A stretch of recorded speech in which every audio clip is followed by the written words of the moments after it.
Hi, welcome to week 2 of Intro to Policing. This week we're talking about philosophies of punishment, policing, and protection. So, we're going to just start right off by jumping right into it.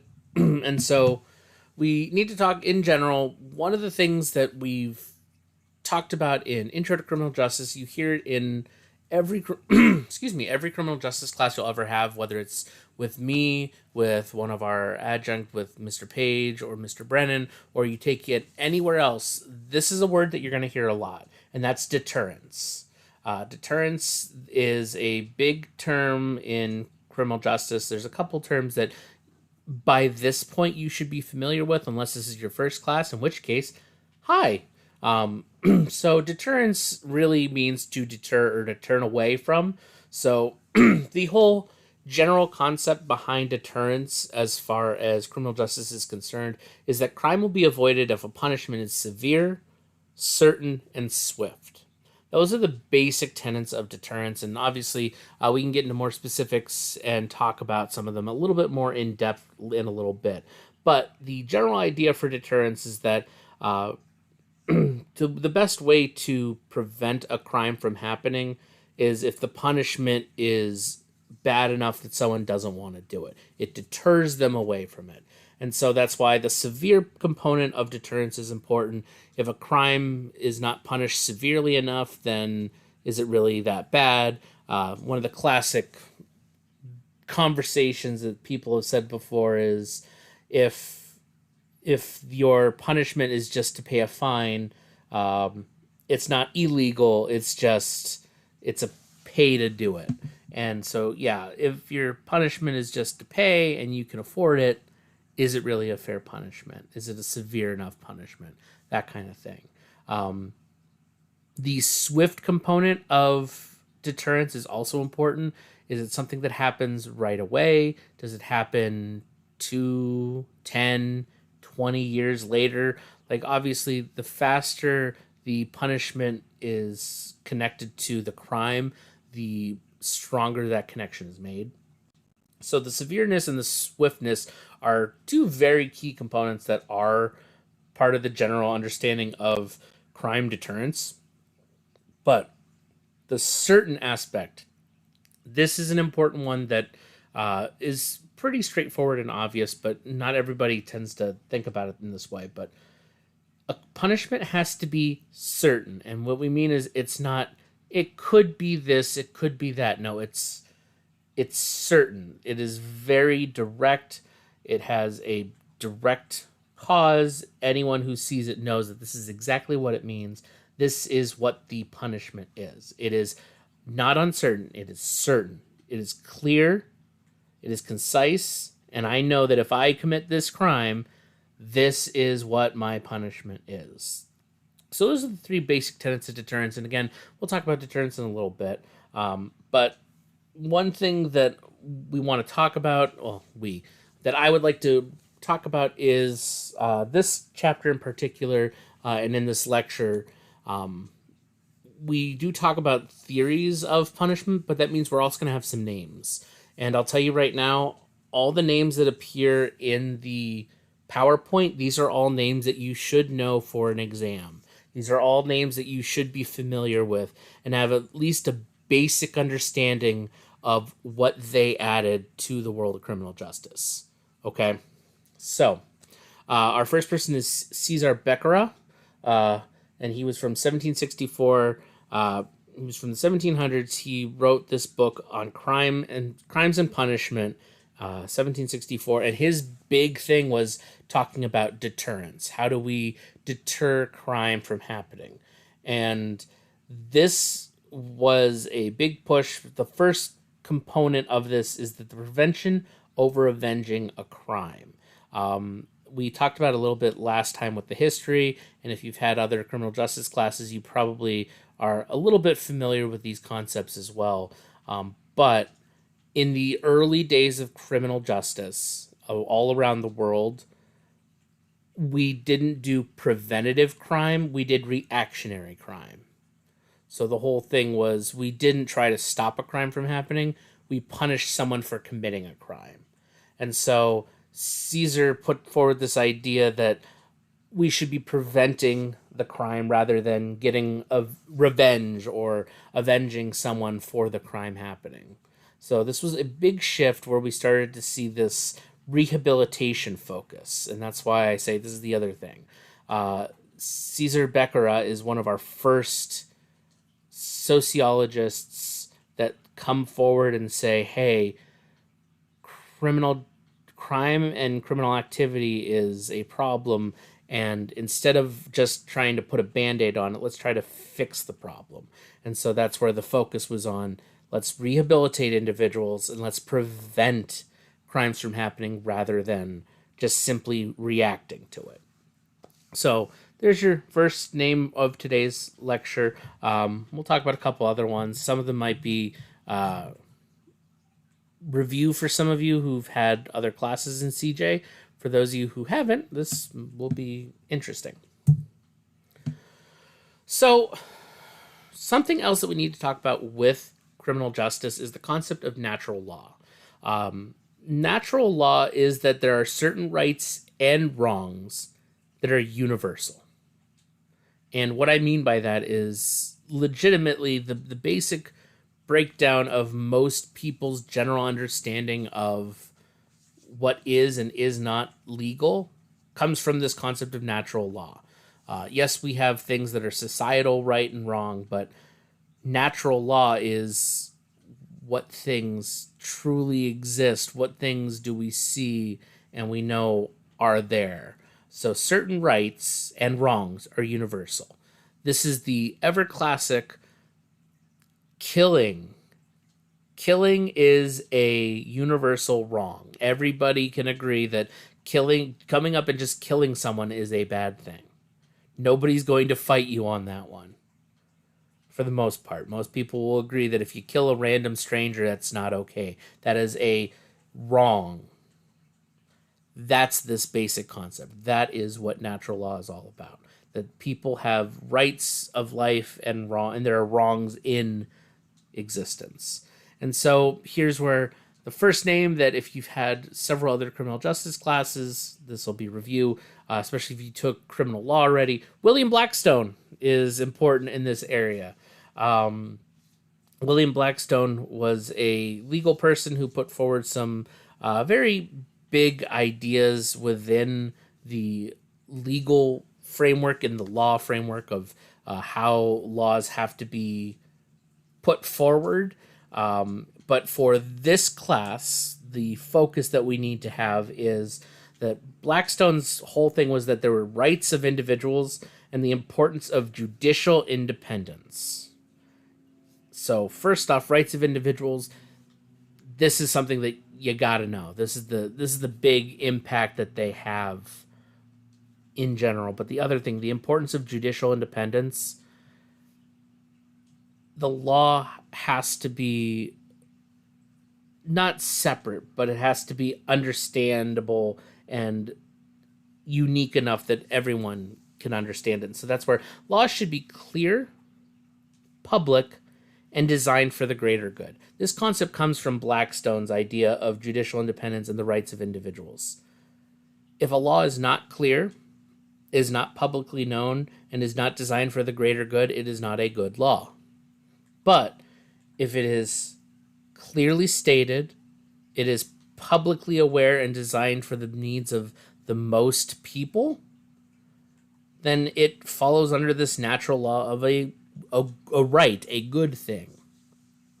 So, if I ask you to remember one thing about William Blackstone for this class, Intro to Policing, it's that he put forward the idea that individuals have rights, and that means that laws should be clear, publicly available, and designed to appeal and help the greatest good. Okay?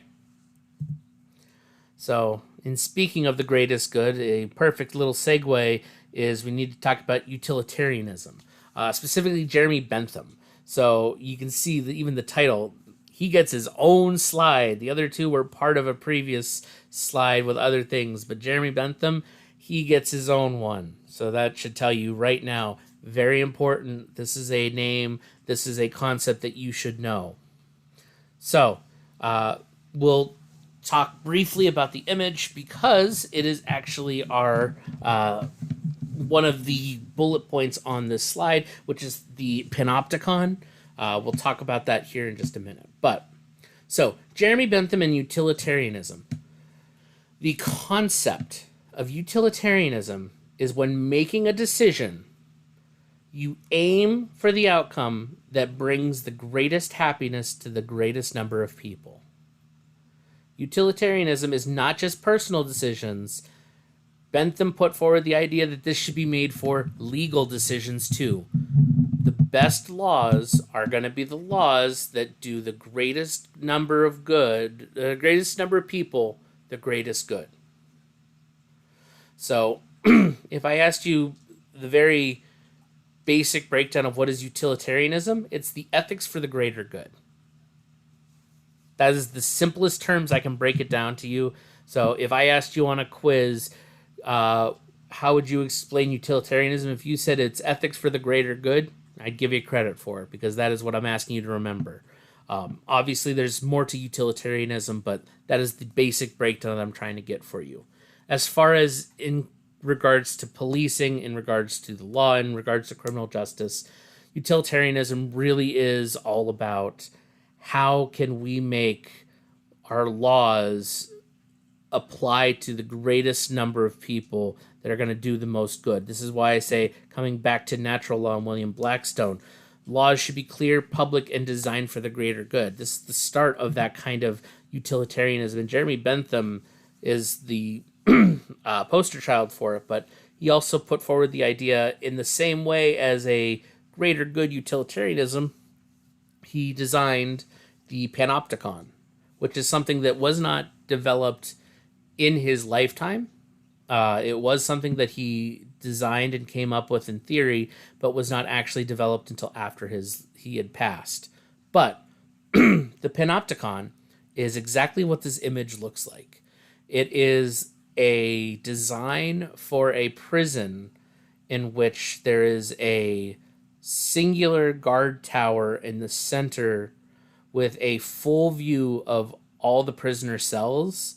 And the idea is that because the prisoners can all be perfectly seen at all times, they never know when they're being actually watched by the guard, so they will always act on their best behavior and do the best good for the greatest number of people. The whole concept was that the singular guard tower could see every prisoner, so everyone was always on their best behavior, and so then you were doing the greatest good for the greatest number of people. Does this necessarily work in practice? There are arguments on both sides that say it does work, others say it doesn't work, but the whole basic concept is that when you are under threat of surveillance, that people tend to behave more frequently. And so, yeah, this has been used in prisons. Like I said, it mainly happened after Jeremy Bentham was no longer around, but the idea was that he developed this concept that has seen work. And like I said, I'm not an expert to say that design totally works or not, but it is something that is important to at least note that is something that exists, and we can thank Jeremy Bentham for the panopticon. There might be a tiny little question on a panopticon, just basically explaining what it is. Hint, hint, nudge, nudge. So, when we talk about criminal justice and policing, there's one thing that we have to talk about, and we haven't really dove too deep into this in other classes. We might have talked a little bit about it in Intro to Criminal Justice, but criminology. Criminology is the study of criminal activity and behavior. It is one of the primary areas of focus within criminal justice. And usually there are classes that you have to take for bachelors and whatnot in complete criminology. Like you will take an entire course on criminology. With this being an associate's degree and giving you just a basic breakdown of everything, we don't have a full course on criminology, but we do talk about criminology, at least in this class, and like I said, I think briefly in Intro to Criminal Justice as part of that survey overview. But so criminology is the study of criminal activity and criminal behavior, and so there are a lot of different theories and ideas for how criminal activity comes to be, why people do things, ways things can change, all that kind of stuff. So it does cover a lot of information, and if you've ever like enjoyed watching some of those cop drama shows, especially like CSI. CIS is computer science. No, CSI and things like that. They tend to have a criminologist or a criminal profiler, things like that. They take these foundations that are equal parts criminology as well as psychology, and they really dive deep into these concepts. So some of these might be familiar, you just might not have heard the terms before. So we are going to talk about criminology. But so classical criminology is the very basic structure of criminology that we have used forever. I will definitely tell you right now that while excuse me, while criminology has adapted and changed over the years, they still use, most of the criminology still uses the basic foundations that were set up decades ago. And so that's why this classical criminology, this is the foundation. Modern criminology includes other factors, but these three components of classical criminology are still everywhere throughout studies of criminology. And so, you've, like I said, you've probably heard of this. This is where we're talking a little bit more about deterrence. But so within classical criminology, there are three basic ideas for why someone would commit a crime, and the first one is free will.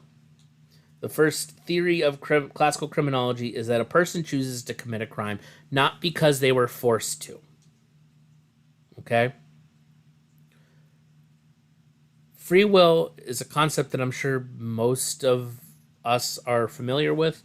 It's fairly talked about nowadays. But in criminology, the idea was that a criminal chooses to commit a crime. They're not forced to. Nothing has led to this moment. It is just simply they wanted to commit a crime. Now, I already know that there are some people who have taken other classes or have taken psychology, sociology, and they're like, but that's not true. There are plenty of factors. And you're right. That's why I said it's changed. Modern criminology includes other factors, but remember, in our early days, yeah, we said that free will, person chooses to commit a crime. It's not that they were forced to.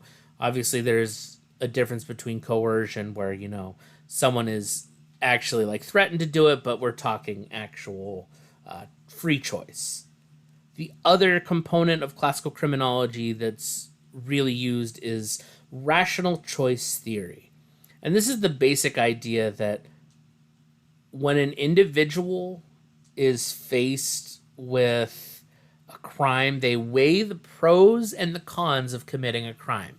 You take a very economic approach to it. You go very much, okay, the punishment for this is this much money and this much time. Is it worth that commitment? Can I still commit the crime and do it? And you go, yeah, I can do it. That's rational choice theory. It's still connected with free will because you're still making the active choice to commit the crime. But now the biggest piece of this is that you're not just making the choice willy-nilly. You actually are weighing the pros and cons, and you went, yeah, I can do this. This is a good idea.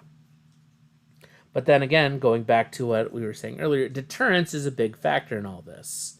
So deterrence is the punishment will deter the committing of a crime. And so within classical criminology, the idea is that, yeah, we know people have free will to choose their criminal activity. If they're going to be a criminal, they're going to be a criminal. We can't stop that. But if they are making a rational choice, weighing the pros and cons, we should make the cons severe enough that they won't want to do it. So by combining free will, rational choice theory, and deterrence, you get a basic model for how do we make sure that people don't commit crime. So that's very classical foundational criminology. This is the basis. We still talk about the idea that there is free will, that people choose to commit crime in general. And especially as things have developed and we understand more of the psychological aspects of crime, we do talk about the rational choice theory. Sometimes it's the necessity, and we'll talk about that here in a little bit, that forces them into that situation. And so the deterrence doesn't really matter in that case. So we'll talk more in depth as we get to examples. But these are the basics of classical criminology. As a development from classical criminology into what is becoming more modern criminology, and what we just were talking about is understanding the concept of determinism. There's a difference between determinism and soft determinism.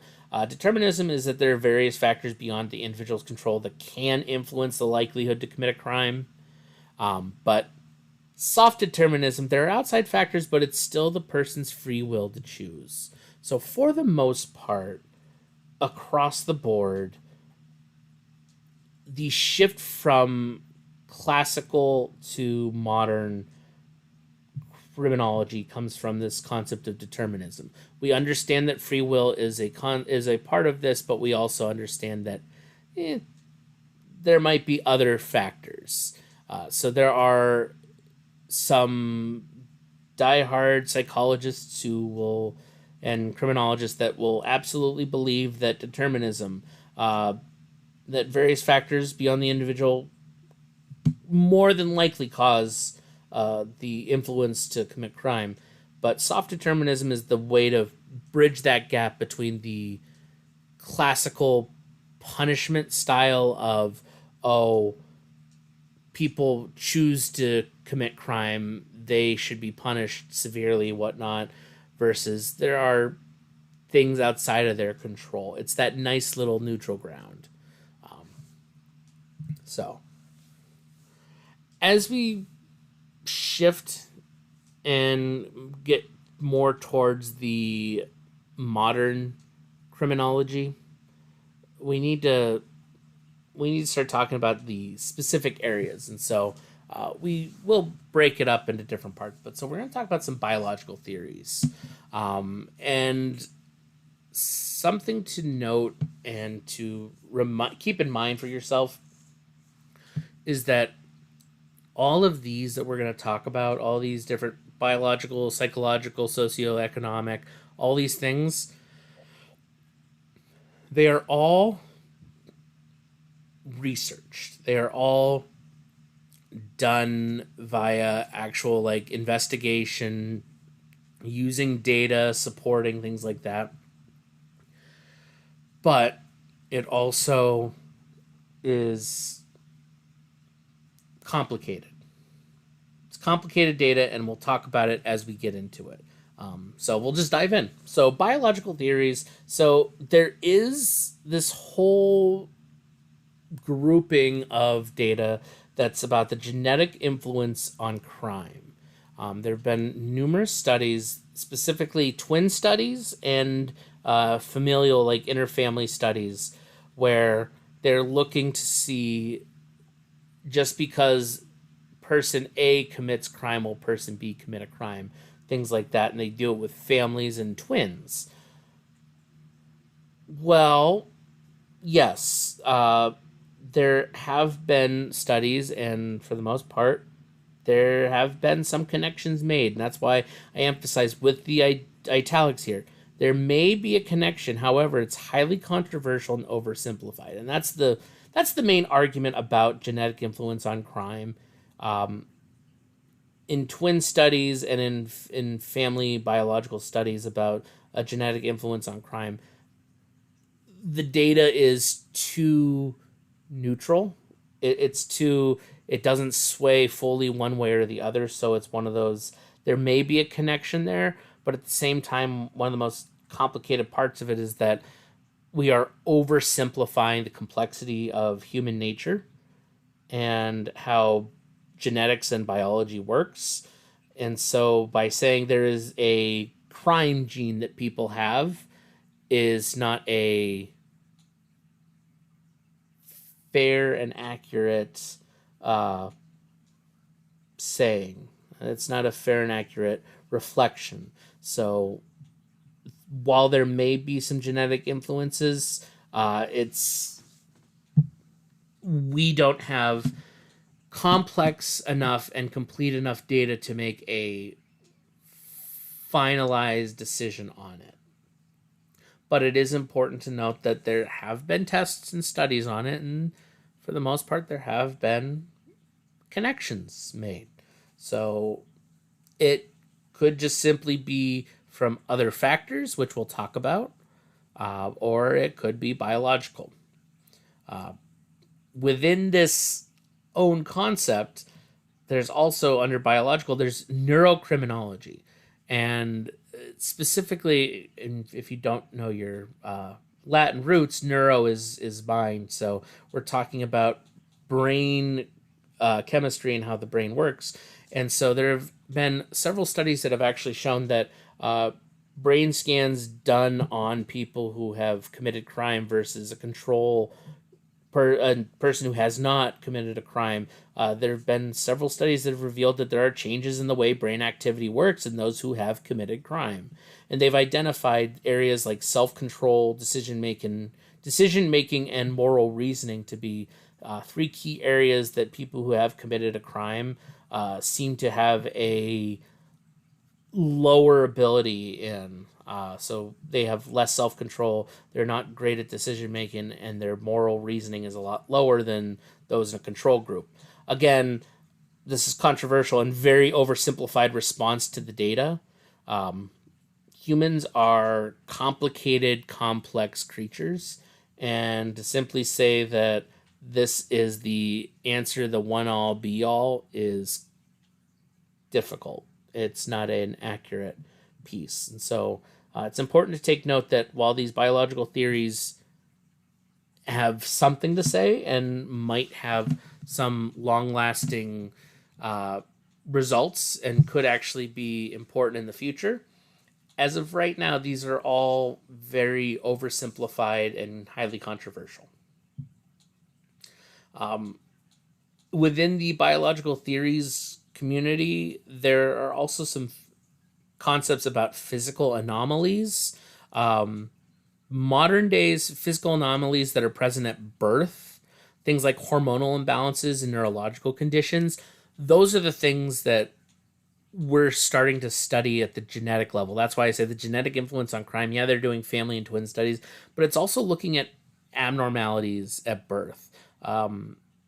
Not saying hormonal imbalances or neurological conditions are a bad or a good thing. Anyone who has dealt with or suffered from any of that is familiar that it happens. And it does affect the way that our brains work and the ways that we respond to activities. And so there is something to this idea that certain abnormalities within our bodies can have a connection to crime statistics.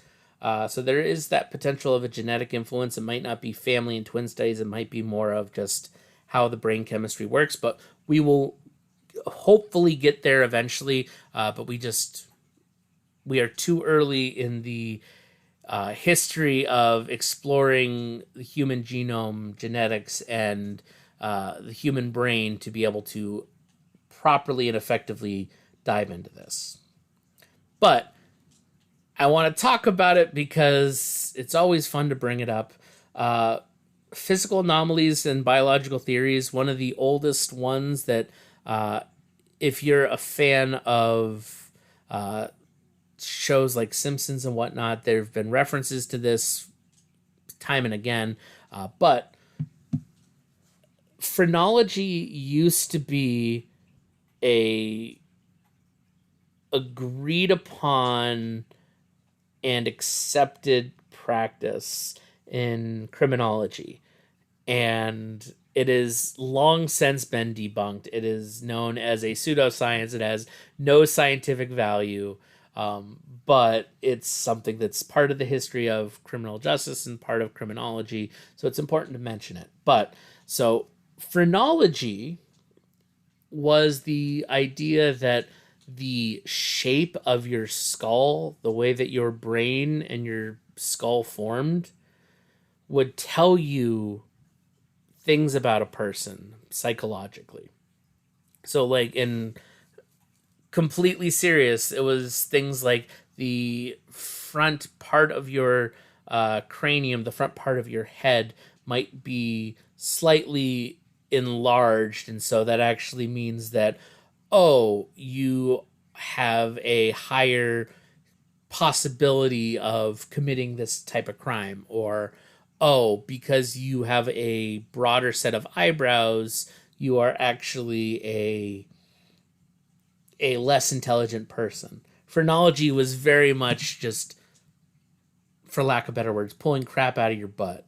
Like, just saying, hey, based off of the way your skull is shaped, you are this. You could be that. Yeah. Like I said, we've long since debunked that. But it's part of the history of the biological theories of criminology. And of course, it wouldn't be biological theories of criminology if we didn't bring up the ever classic debate: nature versus nurture. This is key. This is a component of this. This is what people still argue and talk about to this day, whether it's in criminal justice or not. We love to talk about nature versus nurture. And so, with the very traditional and basic discussion of nature versus nurture, classical biological theory would say nature. However, it's important to note, as we have gone forward, as we've developed as a species, as we've developed as society, the common understanding, and I've seen it in discussion boards in several classes, and I'm proud to say students get this concept, but we understand now that it is not nature versus nurture, it's nature and nurture. There is something to be said about the way someone is born as well as the way they are raised. Both components are equally as important. The biology of who you are is important, as well as the way that you were raised, the environment that you're in. And so for criminology and for modern biological criminology, we understand that it's one thing to have the genetic side of it, but there is that other component that is the sociological side, and we will talk about it when we get there. But before we get there, we have to talk about the psychological theories of crime. And so this is an offshoot of the biological. It's a continuation, because, psychology is still just the study of, your mind. It's part of your body. So within the psychological theories of crime, there's conversations about personality disorders like BPD, borderline personality disorder, and antisocial personality disorder. They are often associated with criminal behavior, and I want to emphasize this.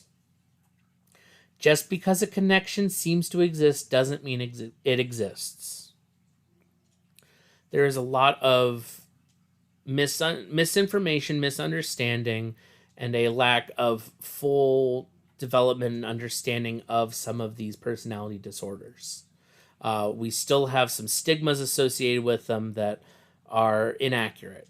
So before I say anything else, I want to emphasize, just because we've seen data that has connections doesn't mean that it is a solid connection.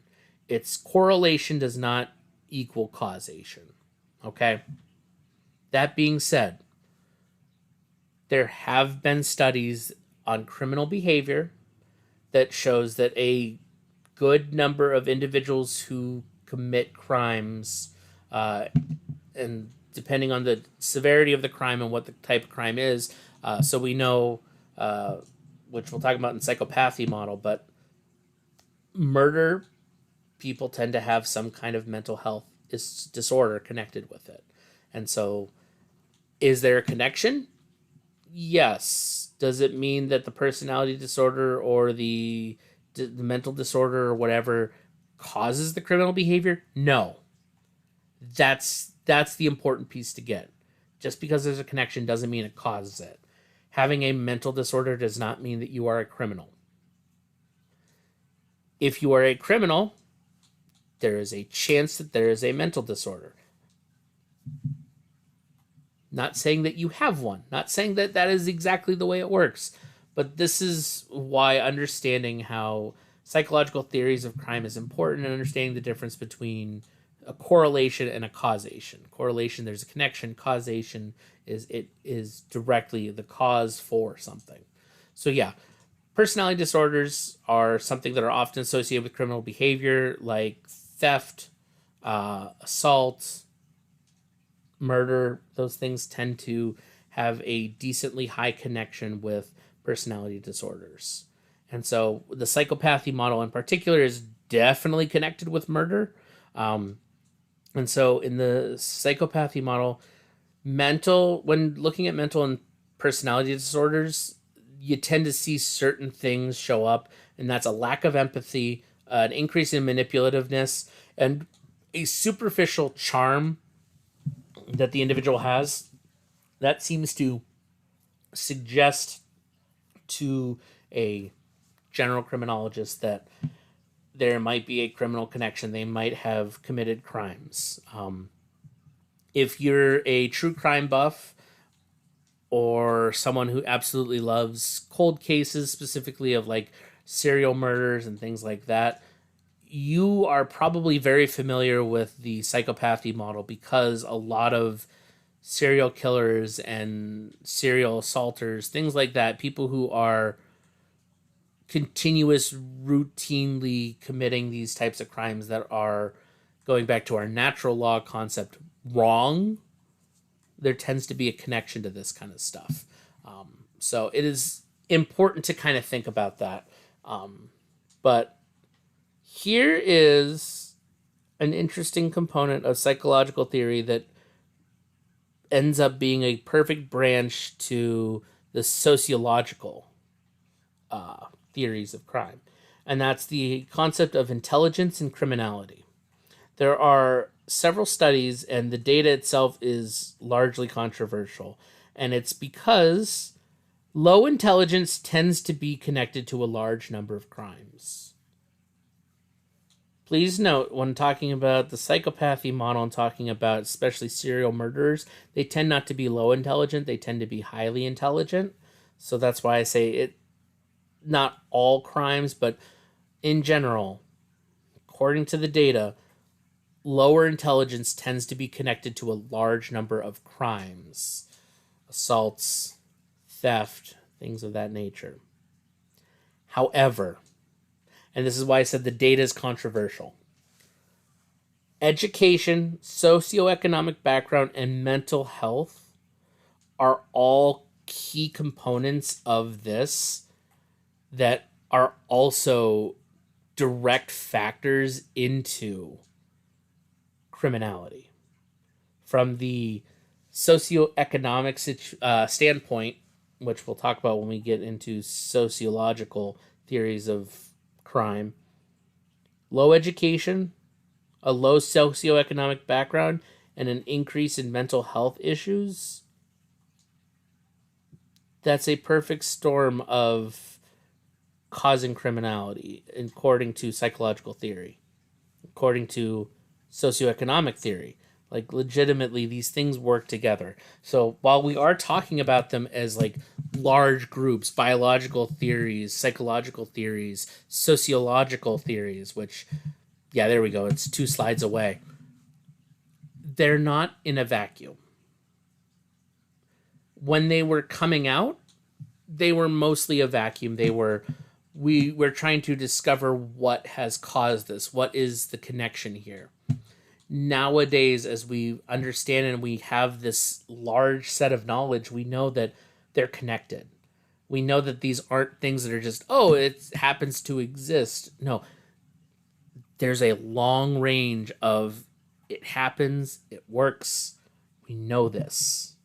And so that's why I'm saying these are connected. It's important to remember that they're connected. They're not just, oh, yeah, it's just borderline personality disorder caused them to commit a crime. No, borderline personality disorder is a component of it, but what led to the crime? Was it just the disorder, or were there some other factors that need to be considered? That kind of idea. So, in general, mental health and criminality, I want to state this very straightforward. Number one, I am not a police officer. I've not worked in the police system. I've not worked in the correction system. I am only speaking from research and from what people who work in those facilities have told me before. And so I do want to emphasize that I've talked with people who work in corrections and in policing who have repeated these very same concepts. But it's important to note that I am just an educator talking about it. I am not the expert on the field. I'm not seeing firsthand how it works and operates. But in general, regarding mental health and criminality, the system itself is ill-equipped to handle the severity and range of mental health issues. Our correctional facilities, which our correctional facilities where we house our individuals after committing a crime, and we have sentenced them in court and things like that, those systems are not perfectly designed to handle every possible range of mental health disorder that comes from it. They're not. Police training in general is not comprehensive enough across the board everywhere to cover every possible psychological disorder and mental health issue that an officer could come in contact with. The system itself, even the law part of it, the judges and juries and lawyers, like there is not enough support, training, education to help this issue. And if you've taken psychology, you might be familiar with the closing of mental health asylums and whatnot in hospitals back in the early days when they were doing some pretty terrible treatments. Like, don't get me wrong, there were some pretty bad things, but the unintended side effect of this was releasing a bunch of people who were housed out into the public without a support system, and eventually they usually are into the criminal justice system, and so we have a huge issue of this. And so, like I said, this is not something that's just, me talking about it. This is something that people within the system will tell you. It is a complicated and distressing situation. So the other thing about this is that some disorders like schizophrenia and bipolar disorder, like I already have talked about a little bit, they can lead individuals to engage in behavior that is dangerous and borderline criminal. And when they engage in those behaviors, the general training for police is to prevent them from causing any harm and bring them in.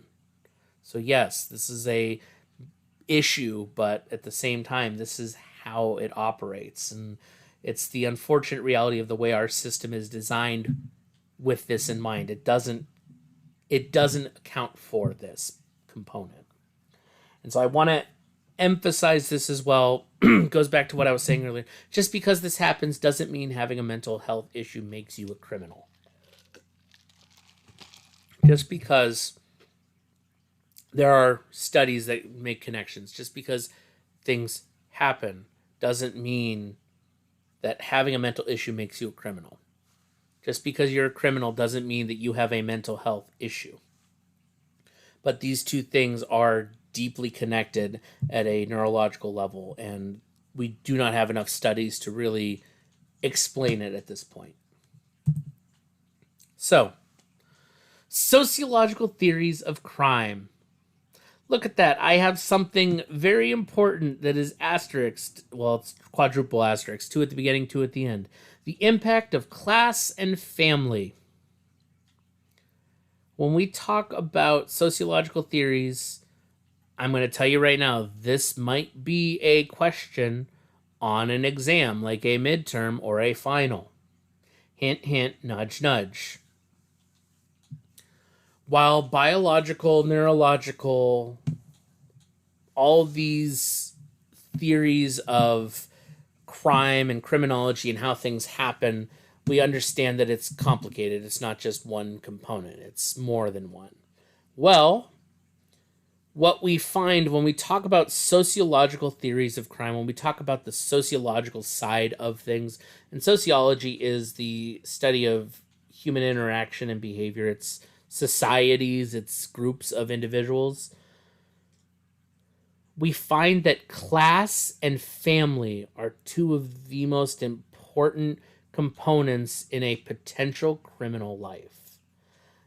An individual's likelihood of going and falling into a life of crime is, from a sociological standpoint, deeply connected to economic class and family.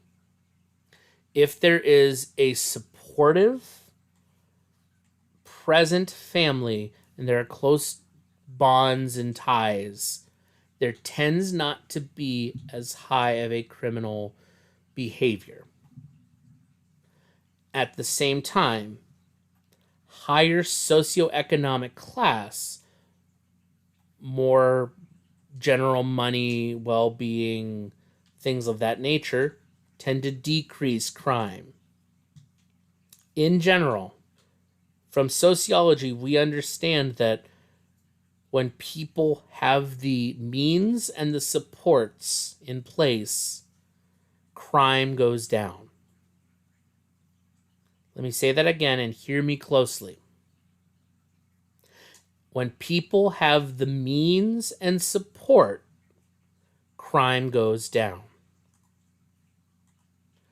Socioeconomic class and family, whether that's biological family, found family, friends, whatever that might be, a close social bond and adequate financial stability and services will always decrease crime from sociological standpoint.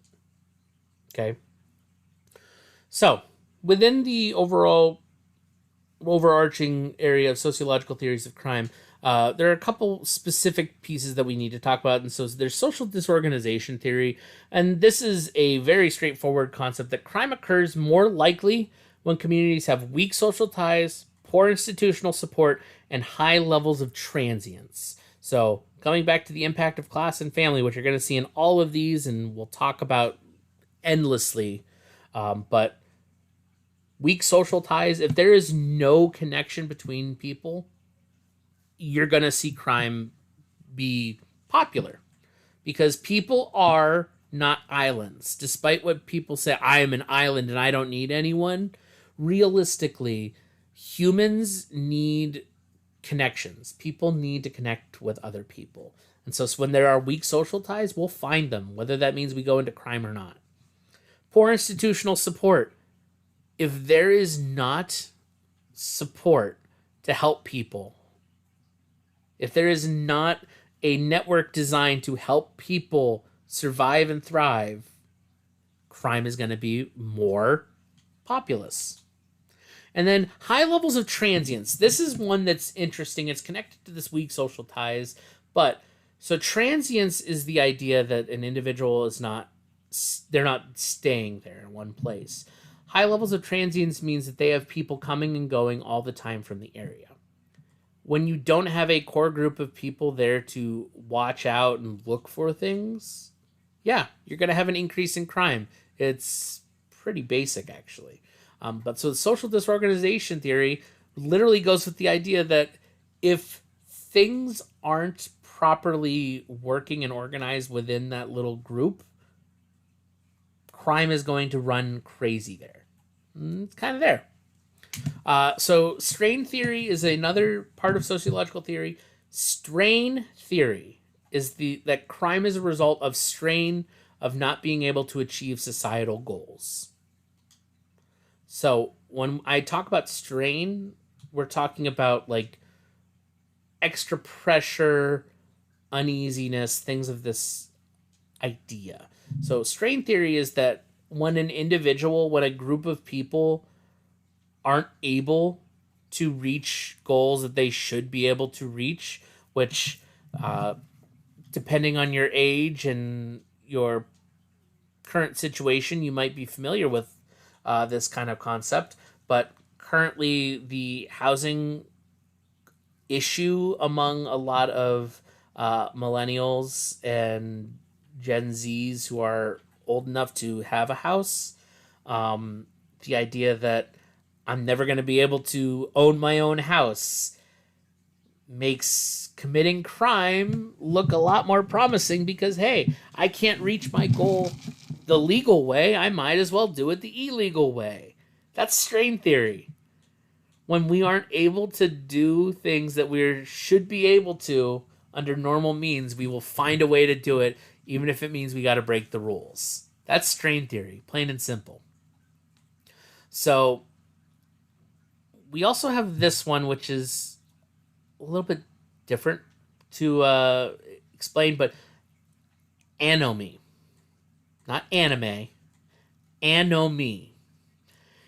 Anomie is the state of normlessness. And what we mean by normlessness is, in general, societies and groups have norms. Norms are the ways that people operate and behave in society.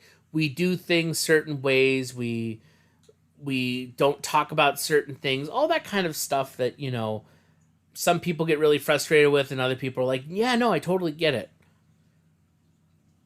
Those are norms. We have norms for engaging with other people, with talking, with etiquette at restaurants, things like that. Those are all parts of norms. When there is a lack of norms in a group, much like social disorganization, if there is not norms, if there's a lack of this kind of belief of how things should be operating and running, you're going to have an increase in crime. And so here we actually have another one of our names that's going to be important on a test or a quiz. So social learning theory comes from Albert Bandura. And Bandura put forward this idea that people learn behaviors through observation and in imitation. And it wasn't exclusive to just like, oh, fire is hot, don't put my hand in fire. No, it was criminal behavior too. Bandura's idea with social learning theory is that throughout our lives, people learn by observing other people, and what we do is we mimic. We imitate those that we see, and so if we have a close connection or a close bond to someone, we want to be like them. And so, of course, in social learning theory, if someone associates a positive connection to someone who commits crime, That's going to be a learned behavior. They're going to learn that that's what they want to do. They're going to imitate the criminal behavior, and that's going to lead to this cycle of continuing recidivism, which is another term you're going to see if you haven't seen it already. But yeah, Bandura put forward the idea everyone learns things. We learn it from usually our families, and that's why I said impact of class and family. The family ties matter. If a family has a generally high criminal behavior that's agreed upon and is commonplace for a particular group of individuals, that will become a learned behavior. So that's social learning theory. And then Howard Becker puts forward labeling theory, and this is an interesting one because it's definitely a component of juvenile justice.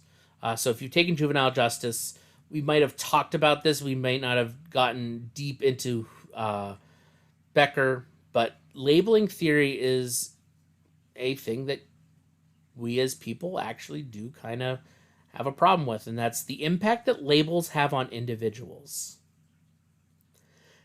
Becker put forward the idea that when we put labels on things, that we are putting the implicit ideas. We are making self-fulfilling prophecies. If you call someone a thug, they're going to be a thug. If you call someone a criminal, they're going to be a criminal. This is why I said this is a big thing in juvenile justice. It's why juvenile justice is treated so differently and why we don't just outright cast children into forever not being able to do something. We call them offenders. We call them delinquents. We don't call them criminals, because calling them a criminal would be labeling, and that might create a self-fulfilling prophecy. We want them to be able to thrive. So labeling theory, Becker, it's all about how much using a label can actually impact an individual. So, not that we really need to dive into it because we've talked about it a decent amount already, but societal factors that play a large role. You already know some of these because we've been talking about them, but poverty. Lack of access to stable conditions leads to stress. When people are not safe in their eating, in their housing, in their clothing, if there is a lack of safety in that area, if there's a lack of a stable condition, it's going to lead to stress. We talk about it here specifically at the community college. We talk about it with education. You as students, if you don't know where your next meal is going to come from, if you don't have a safe roof over your head, if you're wondering where you are going to spend the night, you're not going to be focused in class. Poverty is a hell of a thing that really affects a lot of people. And I don't just mean like it affects a lot of people because poverty numbers are high. No, it affects people in lots of ways, in various ways. And it's important to note that in criminal justice standpoint, a lot of the sociological studies tend to find that poverty is a big component of this. A lack of access to stable conditions leads to stress, which tends to lead to criminal activity. Poverty is one of our big societal factors. Inequality is something that we also are dealing with and seeing in the 21st century a lot. It's the unfair distribution of opportunities, service, and wealth. This is equal parts treating people differently based on race as well as financial situation and things of that nature. When we see the unfair distribution of opportunities, services, and wealth, people look for ways to achieve those things. And if that means they have to go to crime, they're going to do it. In connection to poverty, economic conditions, the connection between low income and high crime exists. Poverty does not cause crime. Hear me when I say that. Poverty does not cause crime. Poverty is simply a symptom of a larger issue that plays a role in a lot of criminal activity and decisions. Having that lack of access tends to lead people towards criminal activity more frequently. It does not mean that just poverty causes criminal activity. No. Poverty doesn't do that, but poverty makes criminal activity seem more viable, more of a good idea. And so, one thing that I want to say about this that is, I have talked about it here, policy implications and implementation. So, understanding these basic concepts of the social, the neurological, mental, and the physical, biological components of criminality, how do we solve the problem? And so this is where I say, what police administration and how do I want to phrase it? How police administration and ways that we approach and manage crime, we need to do it with policy implications and implementation in mind. We need to address the underlying causes to resolve the issue. If we are trying to be proactive and not reactive in criminal justice, this means we want to address the underlying cause to resolve the issue, not to simply punish. So that's an important distinction that I want to bring up.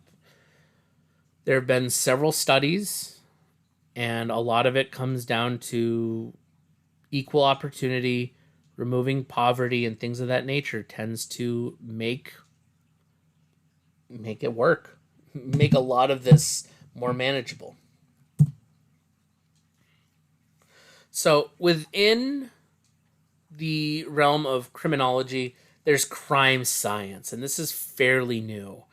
Crime science is the idea of looking into the specific actions of criminal behavior. So rather than looking at the sociological background components, looking at the biological components, the psychological, now we're just looking at crime itself and trying to figure out, how does crime happen? Because we know it doesn't happen in a vacuum. I mean, it does, but it doesn't. So this is where we have some other things. And an important one, I might ask you to remember the names, but not super well. I really want you to know this concept, this theory, more than I want you to know the people. So routine activities theory, Lawrence Cohen and Marcus Felson, 1970s. They put forward the idea that crime is likely to occur when there are three factors that are present: a motivated offender, a suitable target, and the absence of a capable guardian. And so what this really means is that a motivated offender, someone who wants to commit a crime; a suitable target, something that is a good target, whether that be a person who is very easy person to commit a crime to, or something that is worth a lot of money. It's a good target. It's worth a lot. You can make a lot from it. And the absence of a guardian. This is going back to our socioeconomic, and when there are not people around that are watching and taking care. This also includes police. If there's not a police presence, that is a capable guardian. If these three things are present, a absence of capable guardian, a suitable target, and a motivated offender, you got crime. Routine activities theory is all about we broke down the basics of crime into these three components. If these three components are present, you're going to have an increase in crime. And so Cohen and Felsen put forward the idea that once you identify these, once you remove a factor, you're going to reduce the likelihood of crime. So you might not be able to remove the motivated offender, but if you remove suitable targets, or you make the absence of a capable guardian now a clear presence, you're going to decrease the likelihood of crime. And so this is all part of what we now talk about as environmental criminology. And that's that the physical environment and layout of an area can foster or deter criminal activity, as well as time of day, day of the week, part of the year, etc. Environmental criminology. Your physical environment and layout can either support crime or deter crime. Factors like time of day, time of year, all of these things are data points that criminal justice has been studying for at least decades at this point. So we know that there is something to be said. We know that there tends to be an increase, there's a decrease in crime during extreme cold and extreme hot. People don't want to be outside. Like, legitimately, we have this kind of data. It's very interesting. And so understanding understanding environmental criminology is gathering data through geographic information systems to map hotspots. And much like if you've ever had a pet that had a hotspot where they're all itchy and everything, hotspots work the same way as far as criminal activity. A hotspot is a place where you see an uptick, an increase in criminal activity. When we use geographical information like that, when we start to gather that kind of data, we start to notice those trends. We can start thinking about the routine's activities. Is it something that there is no capable guardian in the area? Is it it's all really good area, perfect for crime? Like, you can do all these different things with environmental criminology. And so, legitimately, crime prevention through environmental design is taking this to the next level. And this is, if you design your society, your neighborhood, your whatever, in a very particular way, you can reduce the likelihood of criminal activity by simply just following some of these ideas. And so these are the three main areas of crime prevention through environmental design, is things like natural surveillance, increase visibility and observation. Seems pretty straightforward, but proper lighting, eliminating blind spots, strategic placement of windows and walkways, making sure that there is not a place for people to hide, for people to conduct any kind of illicit or shady behavior. That's going to deter crime. When you have an increase in visibility, so there's no ways to really hide, and there's lots of people, you're going to see a lower rate of crime. Territorial reinforcement. This is using physical attributes to express ownership. This is an equal part of making people who live in the area be proud of their neighborhood as much as it is reducing crime. Fences, signs, actual landscaping, pavement designs to distinguish between private property and public areas. Like, legitimately, having pride in your home and your private areas of ownership of property, and like, legitimately, they've seen when you have this kind of pride in this work and in your property, and you have a community that's built and agrees on, yes, this is ours, we care about it. When you have community engagement, you have decreased rates of crime. So having these territorial reinforcements with natural surveillance is going to help deter crime. It's going to lower it. And the other is access control. And this is where we get into an area where I kind of get a little upset with it because I personally don't like it. But access control, limiting and controlling access to property or other areas. Gates, doors, physical barriers, strategic placement of entrances, exits, fences, landscaping to direct foot traffic and vehicle traffic. Legitimately, the psychology of how we design the layout of the area, of how we place doors and pathways and things like that. We can direct flow of traffic. We can direct the flow of foot traffic and vehicle traffic. We can limit the number of people that come and go into an area. It's why, technically speaking, and this is why I said I'm not really a big fan of it, gated communities tend to have a lower rate of crime because they are gated. They have physical access issues where they do not allow people to just come in. It does work. I'm not a fan of gated communities, but in theory they do work for this.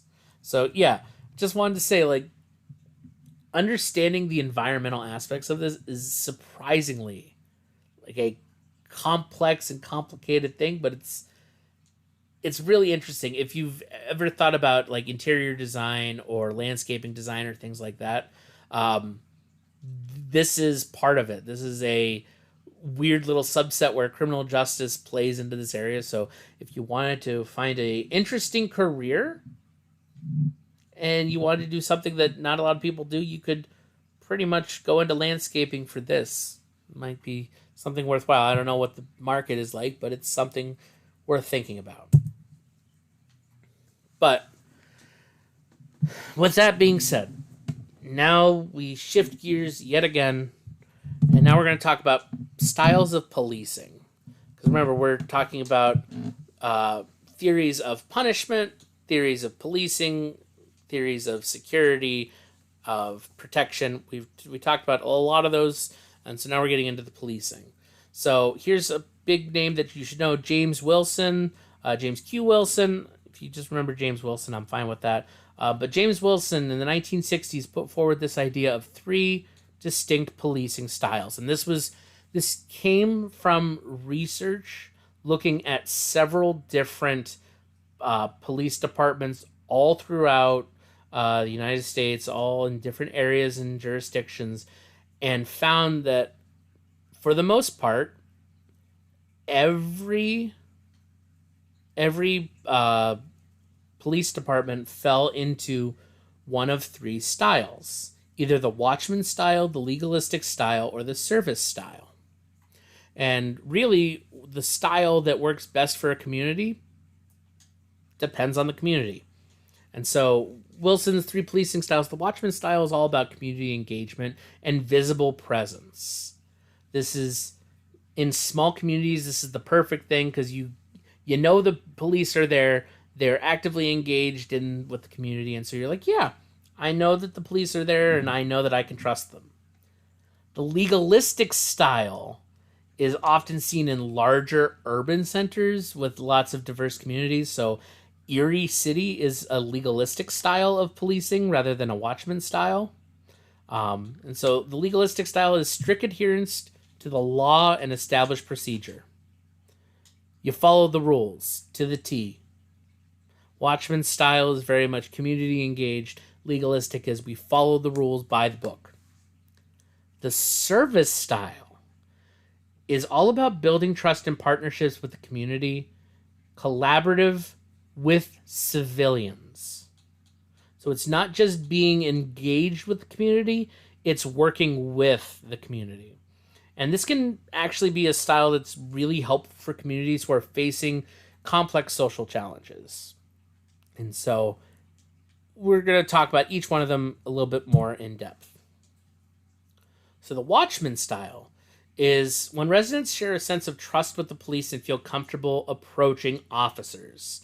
Some good examples of this, so we don't have any here at EC3, but campus police, if you are from the Erie area, if you live in Erie City or you've live in Edinboro or whatnot, you're familiar with the campus police for Edinboro University, with Mercyhurst University, Gannon University, Penn State, Barron.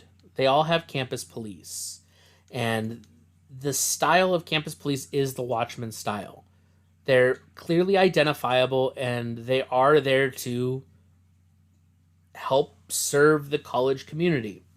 Do they follow the rules? Yes. Do some people absolutely don't like them? Yes. That's a natural thing that's going to happen with policing in general. But the Watchman style is clearly seen in campus police. It's an easy to understand model to look at.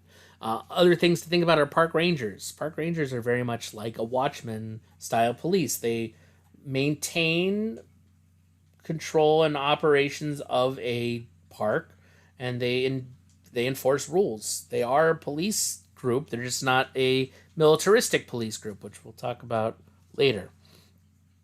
And then community policing officers, which can be actual like retired police or community members being volunteers and things of that nature. Like legitimately, they are the sense of trust, that comfortable feeling. And so realistically, advantages to the Watchman style is that there is a strong community relationship and trust. It's a proactive approach to crime prevention. There's an emphasis on informal conflict resolution, and there's an increased visibility and community engagement. I cannot emphasize this enough. The advantages of the Watchman style is that because you are so connected with the community, that there's a lot of back and forth. There's a lot of communication and working together. The disadvantages for this is there's potential for bias and discrimination, especially within smaller communities. So if you're an outsider in one of those communities, you might not feel so safe with the Watchman style of police because you are discriminated because you're not part of the larger community. Another big disadvantage of this is the lack of resources and training for complex issues. Watchman style, like I said, is typically seen in smaller communities. And smaller communities, it means there's less money, less training, and usually less officers. So sometimes it means that there's going to be a general lack of capabilities that they have. That's just the nature of it. There's difficulty responding to serious crimes or emergencies, especially if they're used to always dealing with, vehicle infractions and things like that. They might not be used to handling a serious crime or things of that nature. And then there's also the potential for over-reliance on informal interventions. Like, there is a level of seriousness that needs to be taken, and there's a chance that in the Watchman style that because it is so community-based and so informal and relationship-based that there's a lack of ability to do the formal kind of interventions. Then with the legalistic style, the emphasis is on neutrality, fairness, and consistency in enforcing laws and regulations. Traffic enforcement, search and seizure procedures, say that 10 times fast, and use of force. Like, they're all about following the rules as written. If you've taken my classes before, I'm thinking in particular criminal law, maybe my English classes, you might have heard me talk about the spirit of the law and the word of the law. Legalistic is the word of the law. What it says is what you do. And so truly the legalistic style thrives in bureaucracy. When truly, in case you don't know, bureaucracy is the red tape way that things operate smoothly and constantly do things in particular ways. But in a bureaucracy, the legalistic style can increase efficiency and accountability, has the potential to be inflexible and rigid, and definitely can cause tensions with community relations. In general, yeah, there is an increased efficiency and accountability because they're following the laws to the T, but that inflexibility tends to lead to issues within the general community. Just as a thought on that piece. And because of that, there is an impact on community relations. It can be effective in deterring crime and ensuring public safety, but it can also lead to an increased strained relationship with the community. So yeah, you might achieve your goal of deterring crime, but you might make the general public feel less safe with the officers and that type of nature. So it's very interesting. It's a fine line. And so there are some challenges with the legalistic style, and that's balancing enforcement with community engagement, because it needs to be known, regardless of what style of policing, there needs to be some level of community engagement. We talked about it last time. The goal of the police is to serve the general public, to serve the community. If there is not community engagement, there is a problem. So one of the biggest challenges with following the rules to the T is balancing, we got to follow the rules with how do we engage with the general community. This can also lead to challenges in addressing systemic issues. If you've taken Race, Crime, and Justice, you're familiar with some systemic racism issues within the criminal justice field as a whole. But it also can lead to challenges with ensuring fairness and equity in enforcement. Again, going back to systemic issues. And then the service style is where there's cooperative work with community that leads to community service focus. This is partnering with residents, addressing social issues, seeking community input, empowering communities, breaking down barriers, addressing the root causes of crime. We've talked about the root causes of crime already. The service style is all about working towards a collaboration, working together. So instead of the quasi-military style of policing, it's a focus on de-escalation tactics, cultural competency training, and community-based policing initiatives. Hear me as I say this again. The service style is about cooperation between the police and the community. Instead of being quasi-military, they focus on de-escalation tactics, cultural competency training, and community-based policing initiatives. We've talked about it before, but in general, policing is quasi-military, and we'll talk a little bit about it again. Service style is all about making a distinction from that, more military-esque and more about working together, building that community.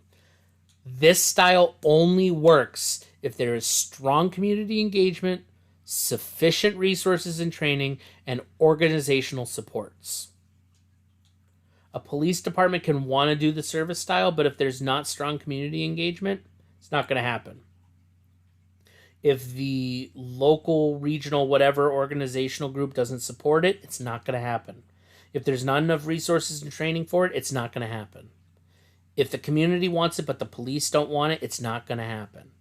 Service style only works if they are all willing to work together. And so, yeah, the quasi-military features of policing. Most of these should be very familiar. Uniforms and equipment, tactics and procedures, and language and rhetoric. These are all things that are very militaristic that policing does. We have the clearly defined uniforms that are different from everyday wear. We also have equipment that is militaristic, is the best way I can say it. But tactics and procedures, they have hierarchies. They use terms like captain and lieutenant, which are military ranks. Like, it is very militaristic. And my other piece, which is the language and rhetoric part, the war on crime, the war on drugs, those are concepts. And when we talk about a war on crime or a war on drugs, it means that the officers are soldiers, which, is that accurate? Is that the best concept? And this is where we get into, this is an English semantics thing, and connotation versus denotation. We're not going to dive into it because I'm an English teacher and I'd love to do it, but if you want to do that, take English Comp 1 and 2, and we'll talk about connotation and denotation there. But your purposes, connotation are the implied meanings and biases that people have with words that exist. calling people soldiers has a particular stigma with it. It has a particular image with the idea of soldier. War has a very particular image. So, what happens from this? Well, we get some results like fear and alienation to marginalized groups.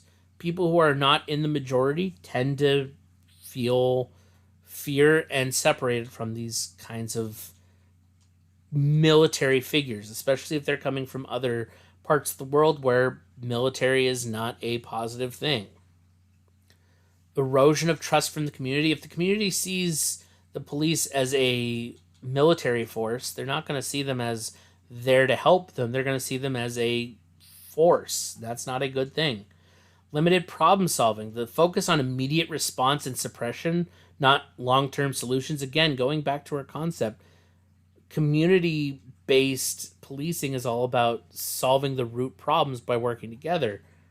When we make it very militaristic, we're focusing on just the suppression and response, not the actual solution. We're trying to fix the problem at the exact moment, not the issues that are leading to it. This has led to an escalation of violence. If you're familiar with a lot of the police brutality cases of excessive use of force, comes right down to the escalation of violence, and this is something that's militaristic in nature. The dehumanization of both officers and communities. Please note, the dehumanization is not just police officers don't see everyday people as equals. They dehumanize both groups. Part of the training is to make officers look and respond and act differently, like we do with the military. When you dehumanize someone, it's easier to commit atrocities. It's easier to follow the rules when you don't see them as people, but as a number, as an idea, as a thing. They do this to communities. They do this to officers. Officers, there's not enough studies on it, but there is a large number of mental health issues for officers themselves. And this is actually part of the last point, the impact on officer well-being. We're starting to get studies on police officers who've left the force and have had some kind of legitimate issue adjusting to civilian life, much like a traditional military veteran would. And so this is a impact on who they are as a person, and there's a lot going on with it. So like I said, this is something that's a merging kind of field. One thing that, because we focus on the military style, we get to see misallocation of resources. If we know the best way to reduce crime is to reduce poverty and things of that nature, why are we spending so much money on weaponry and vehicles? Misallocation of resources. And then there's also the potential for militarization of domestic policing. This is very much the whole general fear that comes about from this. They're no longer the police. They're a domestic military group. They're not there to serve the public. They're there to serve the nation. And that is a whole nother mental kettle of fish that I don't want to dive into. But this is what happens when we have this military, quasi-military grouping, this society, this, what's the word I want to use? Culture. The quasi-military culture of policing. This leads to this kind of stuff. And these results, like I said, these are the general public responses. Yes, there is some impact on officers themselves, but this is something that we need to understand better and move forward with. As far as police bureaucracy is concerned, the basic breakdown is that there are formal hierarchies. So there's a chain of command that dictates decision making and resource allocation. Your everyday police officer is not in charge of picking out the budget and what gets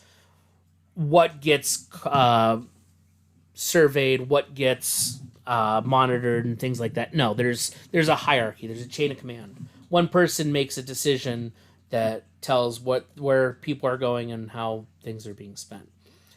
Bureaucracy is designed to make things efficient. Gonna say that now.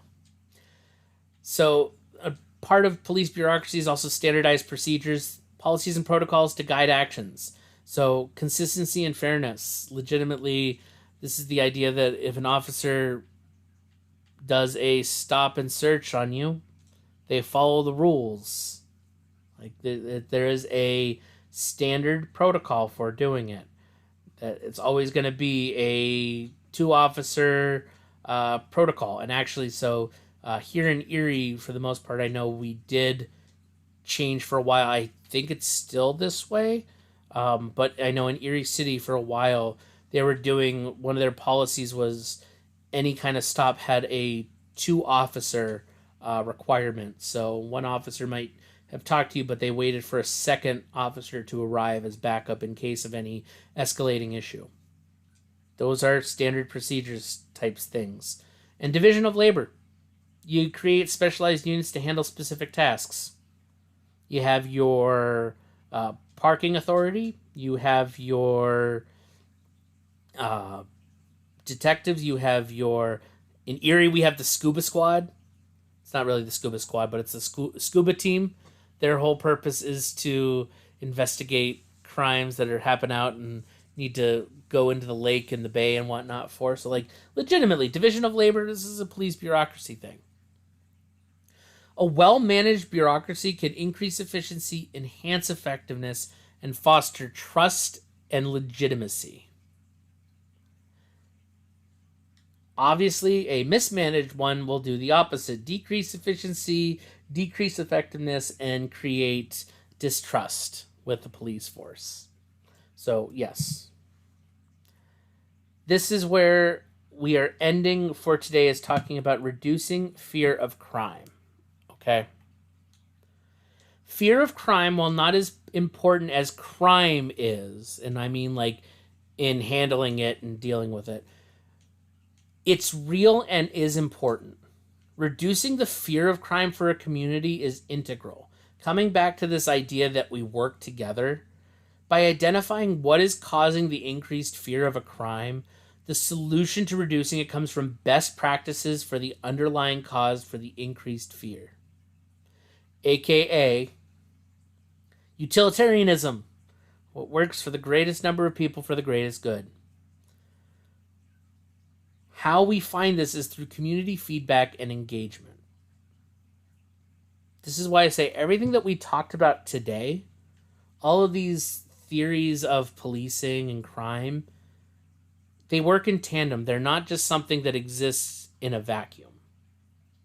Community feedback and community engagement will help bring together and help reduce the fear of crime and hopefully reduce crime itself.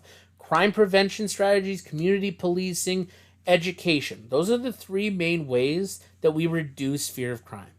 We prevent the crime from happening, we increase community engagement by having community policing, and we increase education on what crime is and how the system works, because this is something that we haven't talked about but is important to remember, because people don't know this. The general public does not understand or know how long actual cases take, how the procedure works.